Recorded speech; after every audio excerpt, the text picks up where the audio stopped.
Graças a paz, irmãos. Boa noite aí. Vocês, eu gravando isso inteira, mais tarde eu vou ficar pouso e não vou poder dar o estudo ao vivo, gravando previamente. Estou avisando porque caso vocês participem, não estou aí. Mas fiquem à vontade para vários e outra semana, 6 de setembro, responder as possíveis irmãos, tá certo? Hoje então eu queria vocês tema tem por base.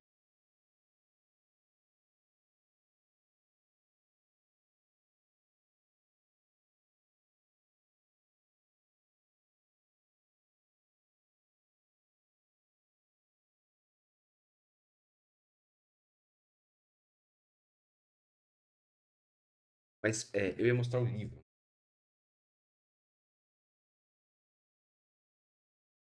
O livro Brecha,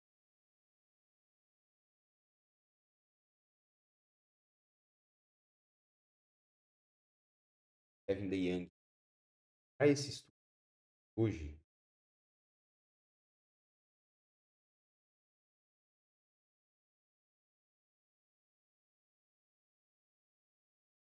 pra, eu vou considerar, baseei bastante desde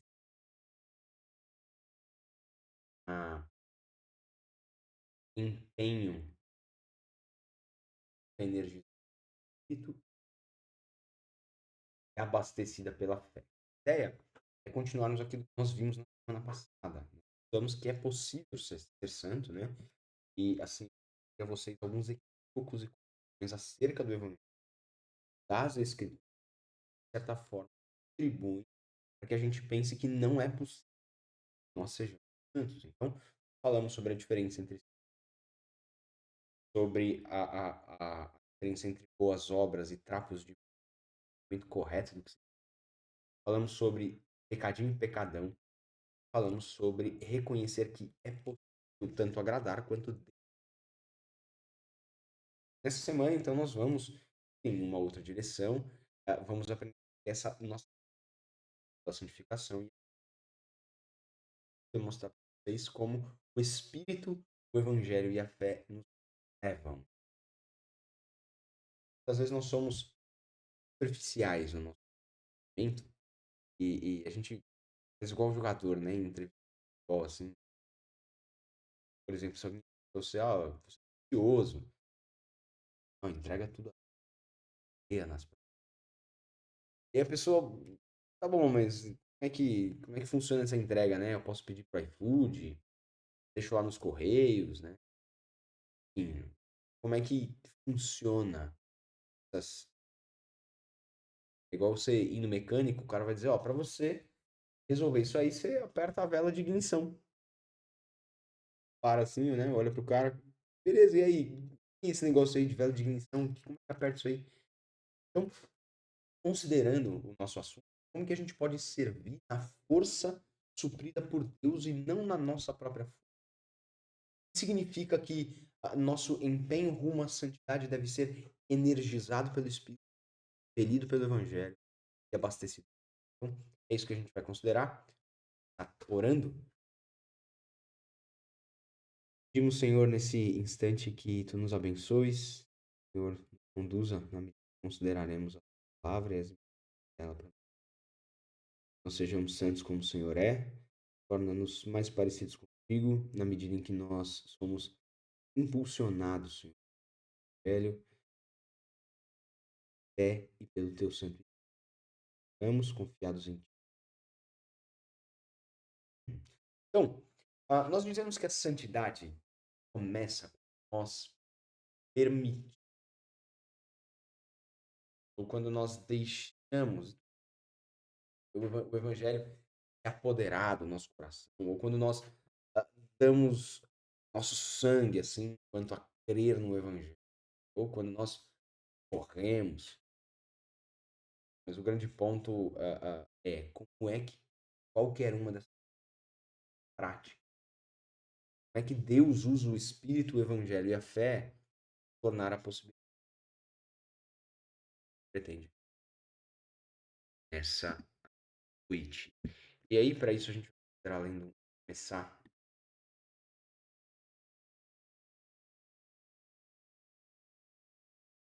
É 1 Pedro 1:2. Pedro 1, tá aparecendo. Então, diz eleitos segundo a presciência de Deus em santificação do Espírito para a obediência e aspersão do sangue de Jesus Cristo. E ele termina graça e paz. Então, a santificação ela tem dois sentidos. Primeiro que o Espírito, como a gente está vendo aí, nos separa em Cristo, sejamos purificados pelo seu sangue de santificação definitiva. Segundo, que o Espírito opera em nós para que nós possamos ser obedientes a Jesus Cristo. É o que nós chamamos na teologia de santificação progressiva. Então, através do Espírito, nós recebemos uma nova posição, né? Primeira parte do versículo.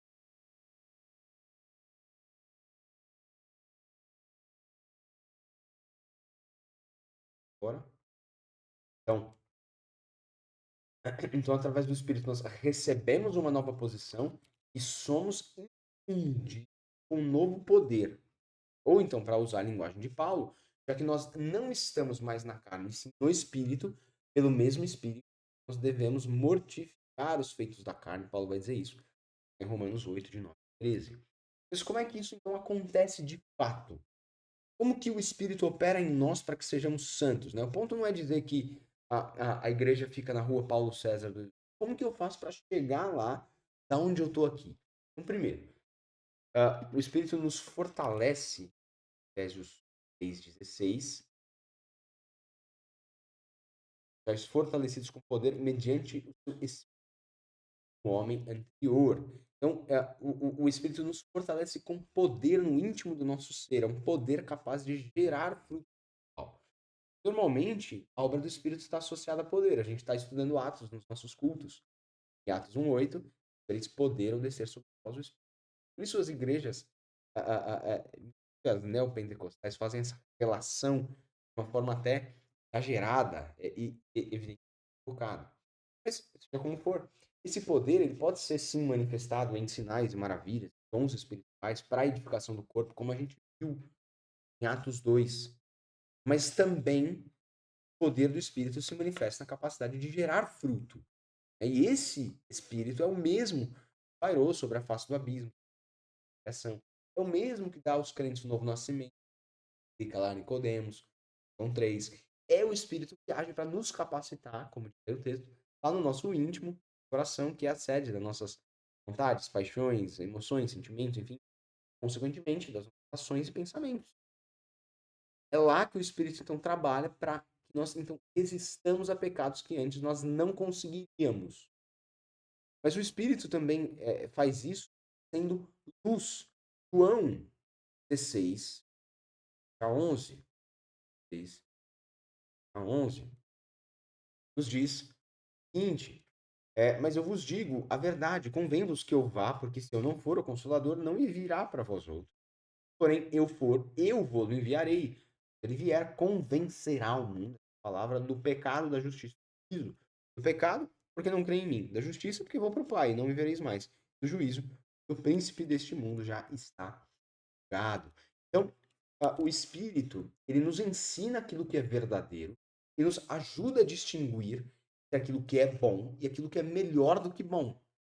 Então, ele, de certo modo, acende a lanterna no escuro sobre Cristo, para que nós enxergamos a glória de Cristo, nós sejamos por ela transformados. É isso que ele vai dizer lá no 14. Ele me glorificará, porque há de receber do que é meu e eu do que é meu e vou-lo há de anunciar. Depois no 15, tudo quanto meu Pai tem é meu. Por isso é que vos disse que há de receber do que é meu e vou-lo há de anunciar.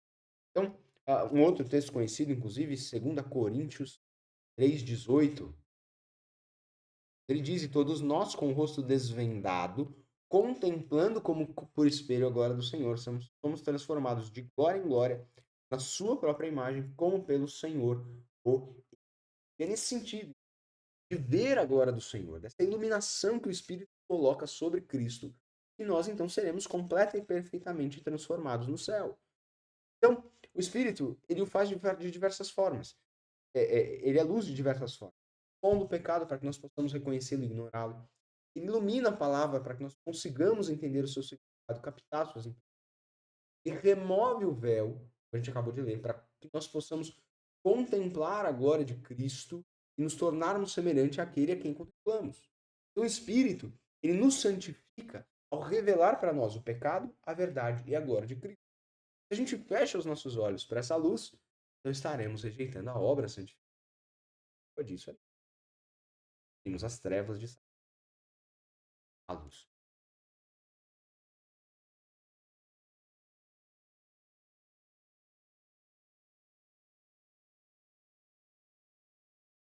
Então, vocês já devem ter ouvido alguém que santidade ela surge de uma compreensão verdadeira do evangelho. Isso é adequado, certo? Só que o ponto é que a coisa não para aí.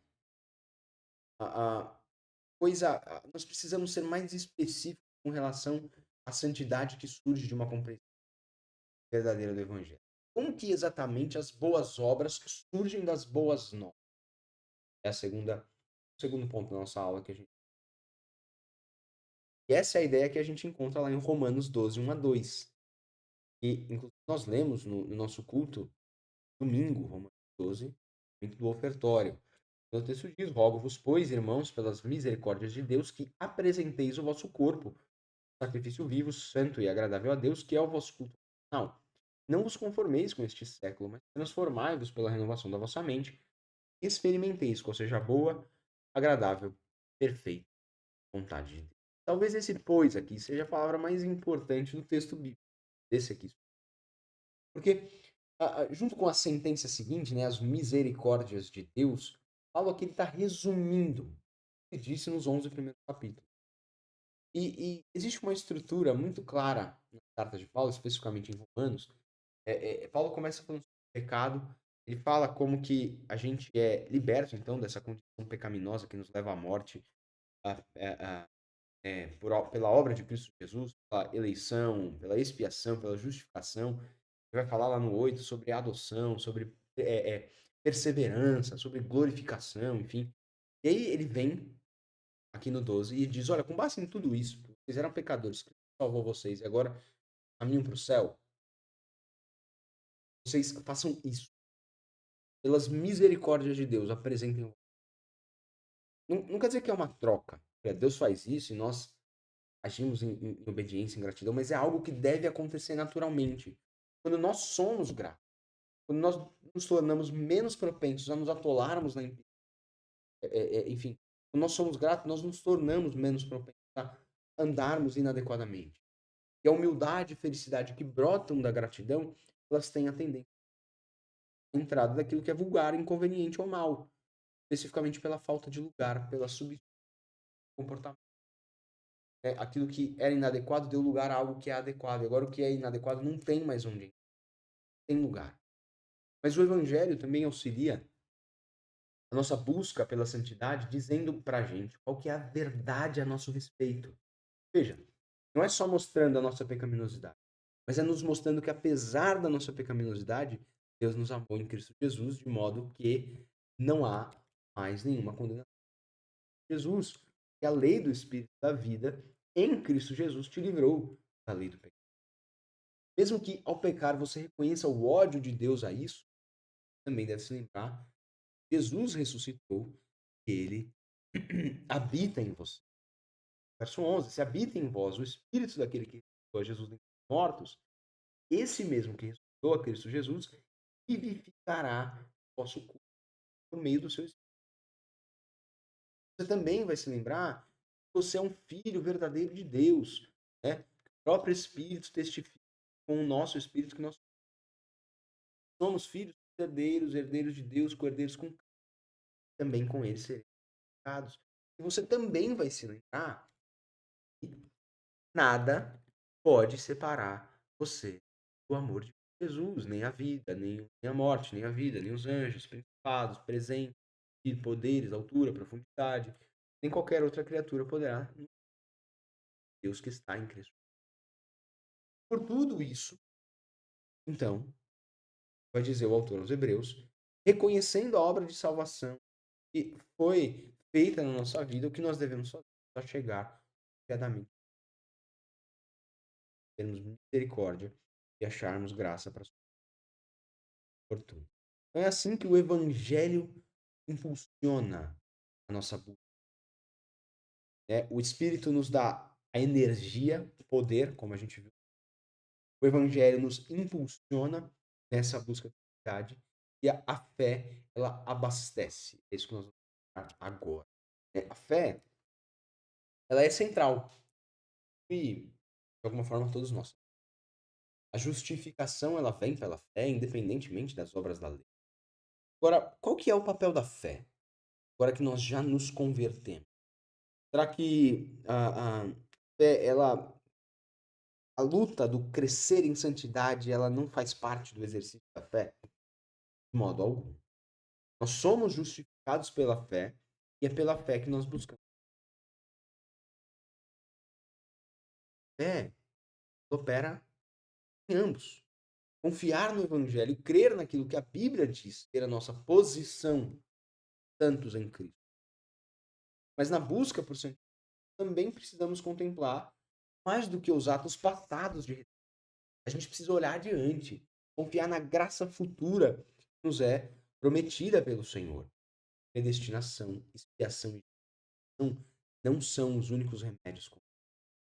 Mas compreender o que Deus fez por nós não vai explicar todos os nossos. Porque há desejos na nossa alma que só serão satisfeitos através da promessa da bênção futura. E Deus está o tempo inteiro nas Escrituras fazendo promessas. E essas promessas, elas precisam alimentar o motor da obediência. Considere, por exemplo, o Sermão da Montanha, Mateus 5 a 7, capítulos de 5 a 7. Ali a gente encontra muitas promessas de graça futura, na mesma medida que encontramos muitas promessas de juízo também. Mas olha de modo especial para as bem-aventuranças, que começam no verso 3. Né? Todas elas apresentam uma bênção. Bem-aventurados os humildes de espírito, porque deles é o reino dos céus. Os que choram, porque serão consolados. Os mansos, porque herdarão a terra. Os que têm fome e sede de justiça serão saciados, serão fartos. Os misericordiosos, porque alcançarão misericórdia. Os limpos de coração, porque eles verão a Deus. Os pacificadores, porque serão chamados filhos de Deus. Os perseguidos por causa da justiça, porque deles é o reino dos céus. Mas, para a gente considerar de modo especial para entender, de modo exemplar, vamos considerar essa aqui, a de Mateus 5,8. Ele está dizendo aqui, mais que felizes os puros de coração, porque eles verão a Deus.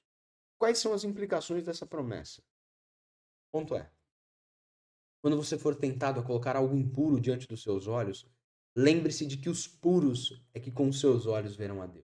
E assim você estará buscando a santidade pela fé nas promessas de Deus. Não coloque algo impuro diante dos seus olhos. Uns puros.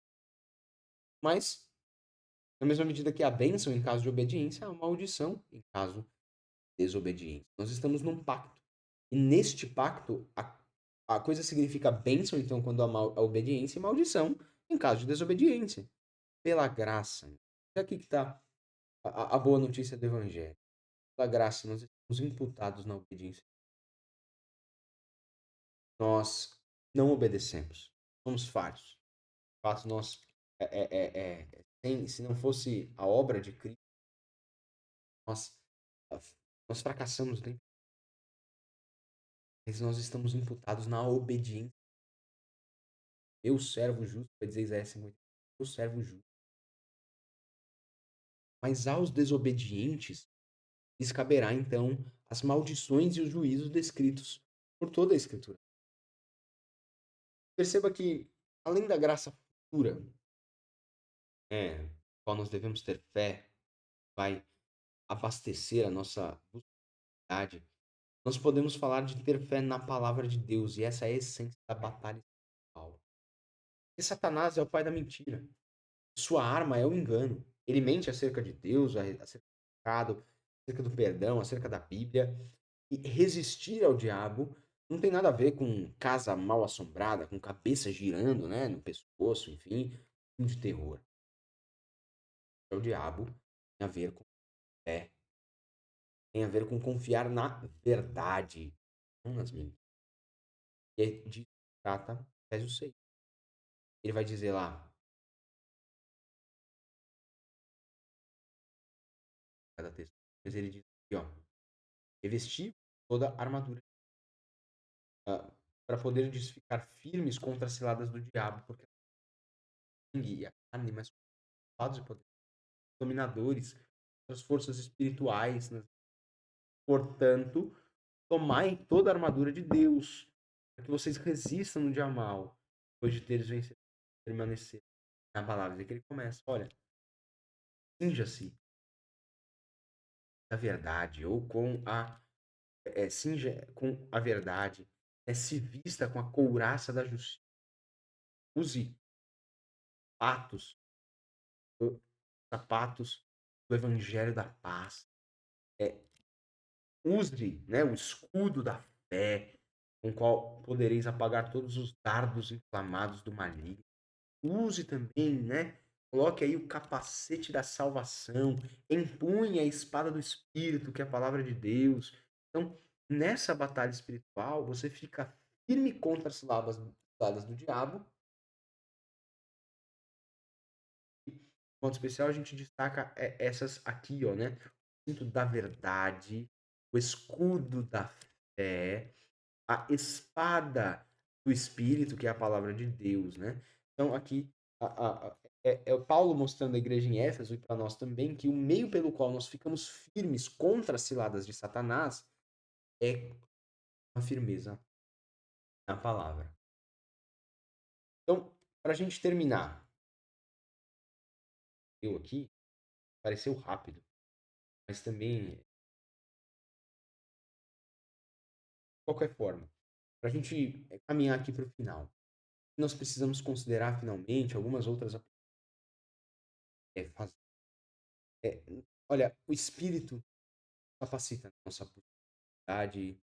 Sem dúvida, o Evangelho nos impele rumo à semelhança a Cristo. Não restam dúvidas que a fé abastece a fé. Isso é o que Deus faz por nós, a soberania de Deus. Mas ainda assim, como nós vimos na semana passada, nós temos de nos empenhar para que misericórdias de Deus não geram obediência automática. Preciso que nós sejamos ordenados a fazê-lo e aí saiamos. Mas perceba, Deus é o agente da nossa santificação. Teremos isso quando estudamos a carta de Paulo a Timóteo. E olha, o mesmo Deus da paz vos santifique, que o vosso espírito, alma e corpo sejam conservados íntegros e irrepreensíveis na vinda de nosso Senhor Jesus Cristo. Fiel é o que vos chama, ao também fará. Deus é que, mas na mesma medida, nós precisamos seguir o dom de Deus para nós. Deus tem nos dado o canal da sua graça.